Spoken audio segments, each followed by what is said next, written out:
Good morning. Thanks for joining us this morning. My name is Brian May with the comms team here at Cal OES. Want to provide you as broad of an update as we possibly can on the incoming storms and what the state is doing to make sure that all of our residents are ready and as prepared as possible. We'll start with David Lawrence from the National Weather Service. Good morning, everyone. I am David Lawrence from the National Weather Service. I just want to provide a quick weather update across the state. The one thing I really want to stress right off the bat is for those folks living from the Central Coast, generally from about Monterey County on down through San Luis Obispo counties into the southern San Joaquin Valley up against the foothills of the Southern Sierra, pay very close attention the next 6 hours or so. We are seeing some flash flooding that is very dangerous starting to develop, likely to continue to see flash flooding as very heavy rainfall persists in that particular area the next 6 hours or so. So if you do see new warnings or you see flooding, be sure to be able to take very quick action to protect yourself from that flooding. As we push forward, thankfully that rain will taper off later this evening into the overnight hours in terms of intensity, but we will see additional rounds of both rain and heavy mountain snow redevelop across much of northern and central California as we go through the weekend, and we're also likely to see this weather pattern continuing as we go into at least the first half of next week with additional flooding concerns as well as wind concerns as very windy conditions continue across much of the state, particularly the southern half. Beyond that, it is likely that we will see additional rounds of precipitation perhaps into next weekend as well. So I really want to stress for folks to stay prepared for this particular weather situation as very dangerous conditions in terms of flooding and other weather hazards are likely to develop pretty quickly. And with that said, I'd like to turn it over to the Director of Cal OES, Nancy Ward. Thank you, David, and your warnings underscore the importance and the criticality of the storms that we have seen and will see over the next few days and maybe even into another week. I'm Nancy Ward. I'm the Director of the California Governor's Office of Emergency Services, and thank you all today for coming and allowing us to update you on what's going on here at the State Operations Center and all throughout the state of California.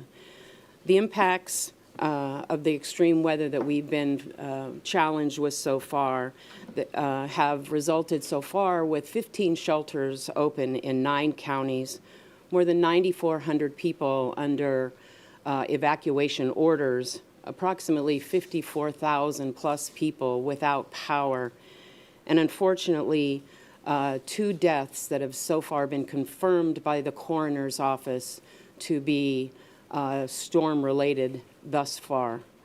The governor declared a state of emergency, as you know, for 34 counties, allowing California to leverage the mutual aid system throughout California and move much-needed critical resources throughout the state to those impacted counties that we know need our support quickly, and we've pre-positioned assets to them already.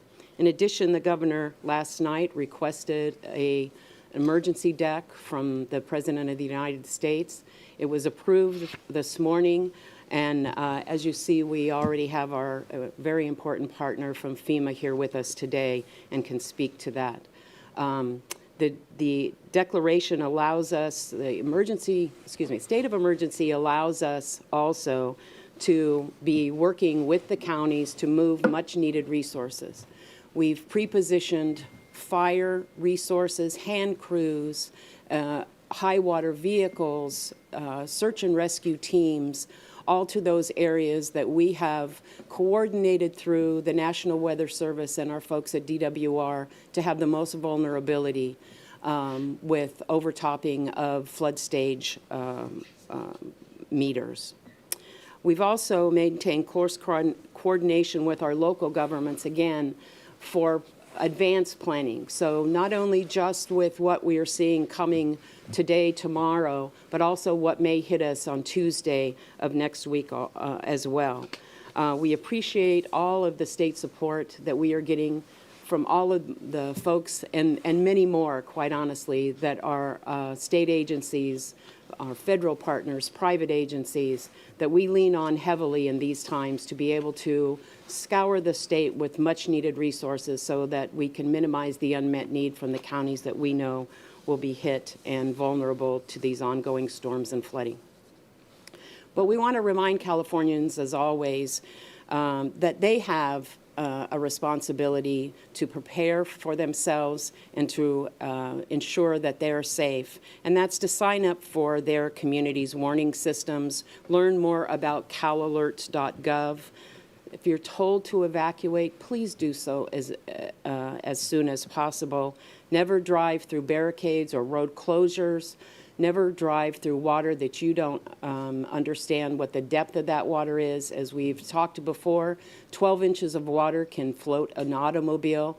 And what we've seen in the past, unfortunately, is people driving into areas that are flooded and their vehicles getting stuck and maybe not getting out of that situation or having to be rescued from that situation.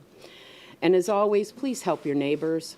Neighbors helping neighbors. If you have elderly neighbors, neighbors that you know could use your help in clearing some debris around the house, maybe snow around the house, or that maybe need special attention and special support from their local governments as well, please help that.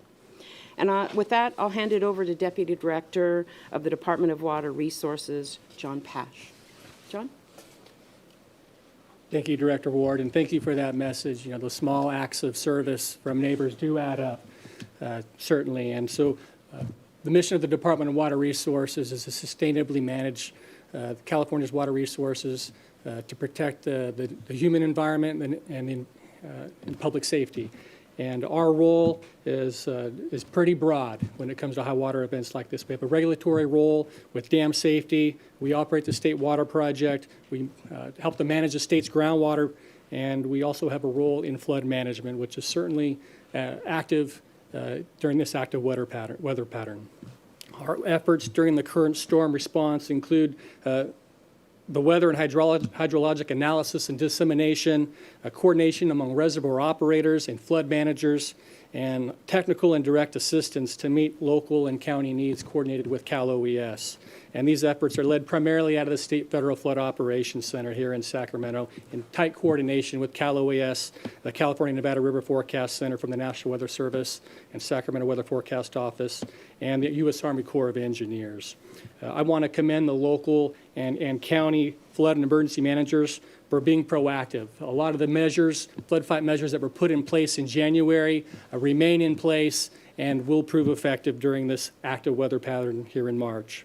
The reservoir operators, I also want to commend their coordination to manage releases out of the reservoirs to allow capacity in the downstream channels to take on and absorb these downstream flows from the lower watershed.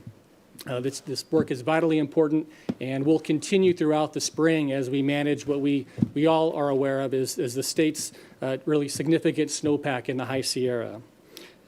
We're excited about the executive order to be released later today regarding groundwater recharge or allowing some permitting relief. So some of this water that is in excess in our streams can make its way into being stored in the ground and helping us in our prolonged drought. And with that, I'll turn it over to Director Mike Keever from Caltrans.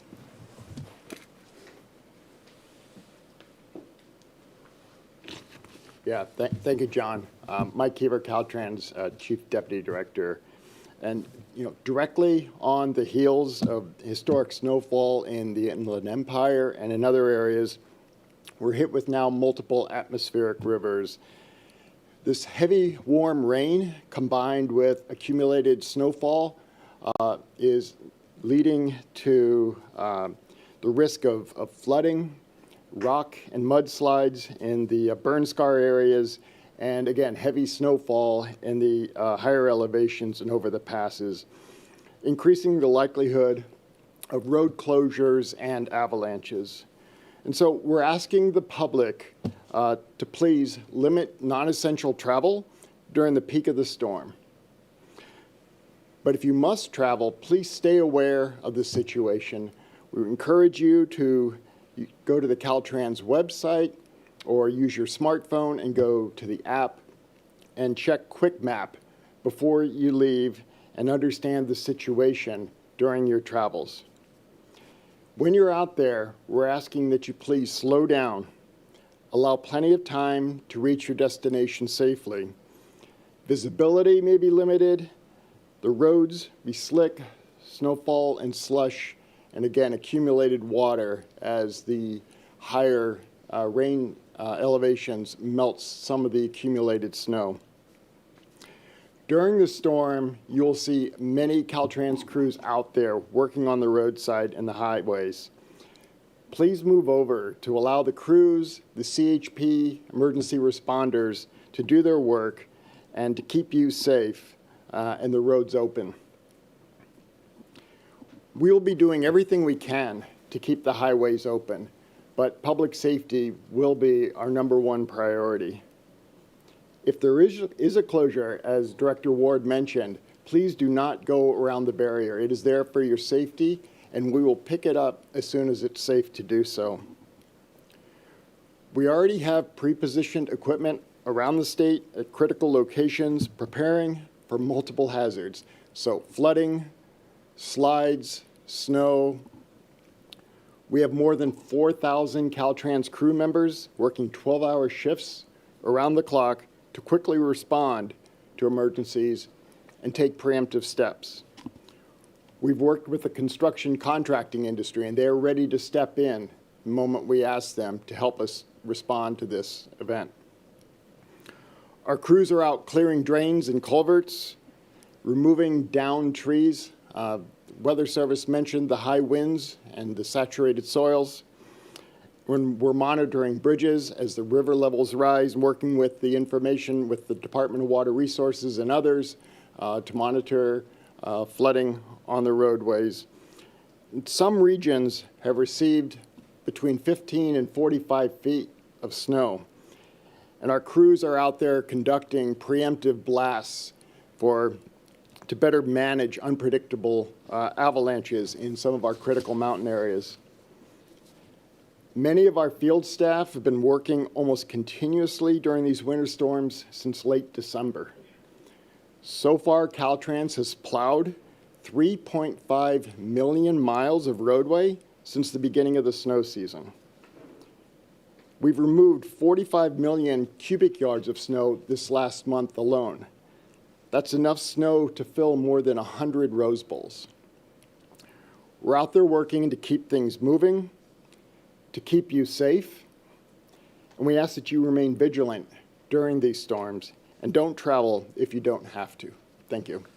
I now turn it over to Chief Joe Tyler, CAL FIRE.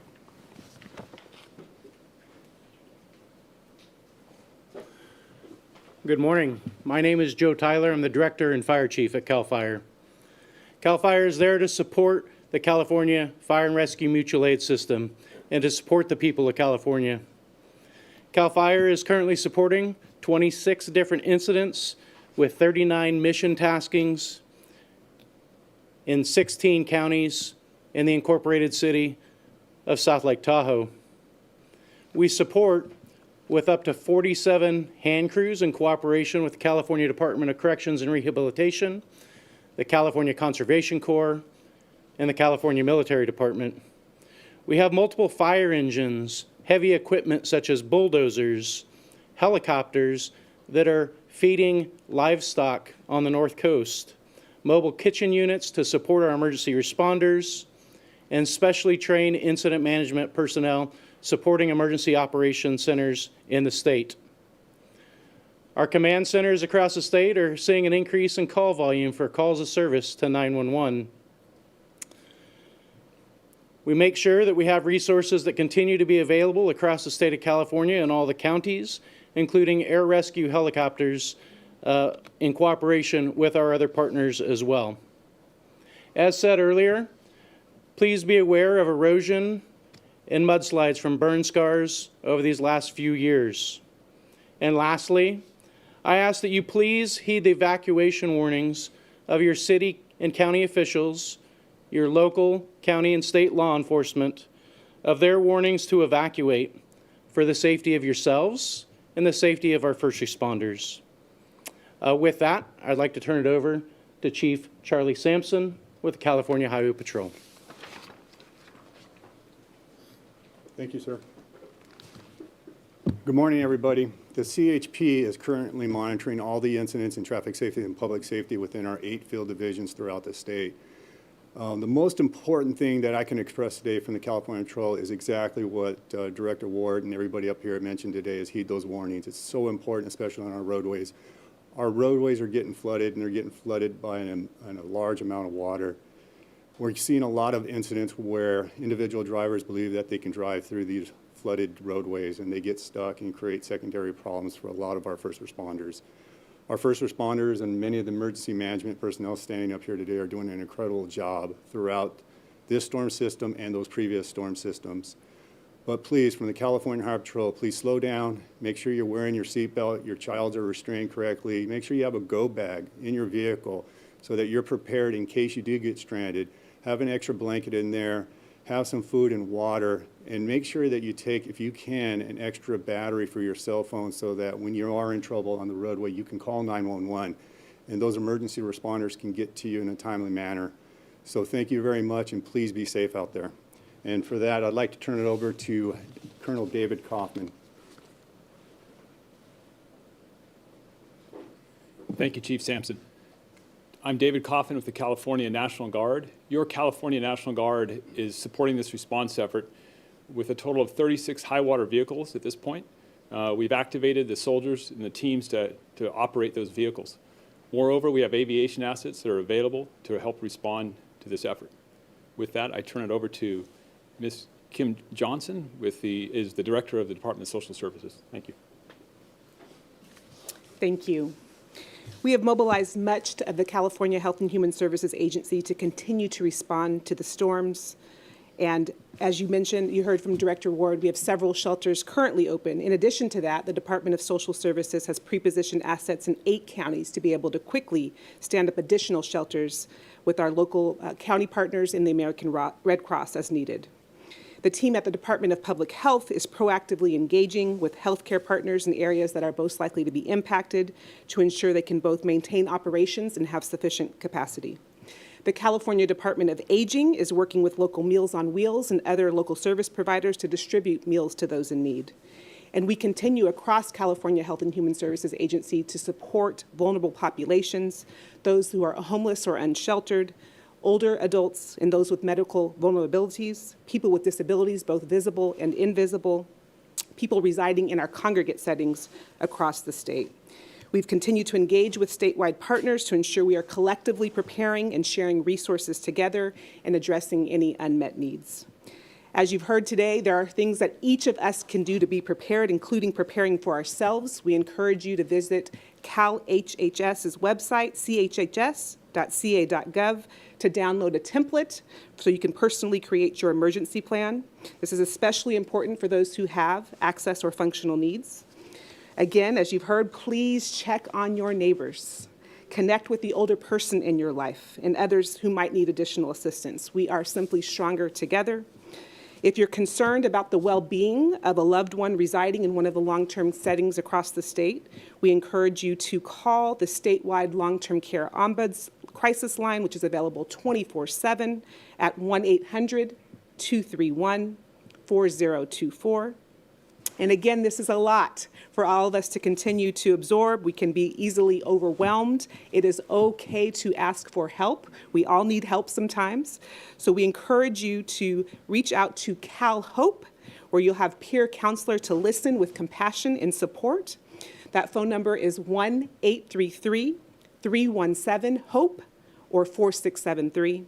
You can also visit calhope.org. Additionally, isolation can be difficult for our loved ones and our neighbors, so we have established a friendship line for older adults. It's a free crisis intervention hotline and a warm line for non-emergency emotional support calls. It is available by dialing 1-888-670-1360. And with that, I'd like to turn it over to the FEMA 9 Administrator, Bob Fenton. Well, thank you, Director Johnson.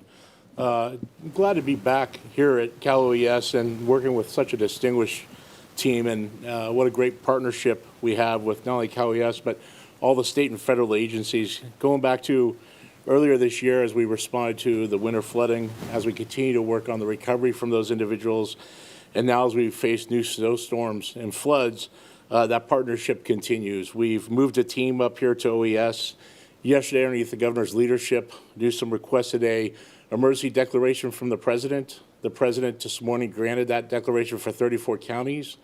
That allows FEMA to direct other federal agencies to provide life-saving and emergency assistance as needed to respond to not only the current events happening right now, but the other atmospheric rivers as they come in the days to week in front of us. We are coordinated here together to ensure that we're able to provide that assistance seamlessly and quickly. We started working together a couple days ago and are also using not only our authorities but other federal agencies' authorities. And an example of that is the Corps of Engineers providing 500,000 sandbags based on a request from the state. We'll continue to work together as we go through this and look at other forms of assistance that may be needed. And I would also just echo the other speakers in front of me to listen to local emergency managers and heed their warnings during this event. With that, I'm going to turn it back to Director Ward for questions. Thank you. Thanks, Bob. Questions?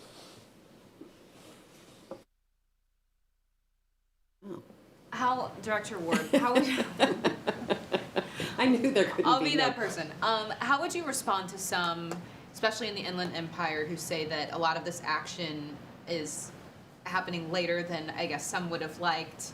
That this request for the presidential emergency declaration happened, should have happened sooner. Just your response to that. Yeah. Well, let's talk about how this all kind of unfolds. So we had the storms from before, so we dealt with those. Pulled back our resources for counties that no longer needed our help. Then we started to see the snow unfold, more rain and storms coming.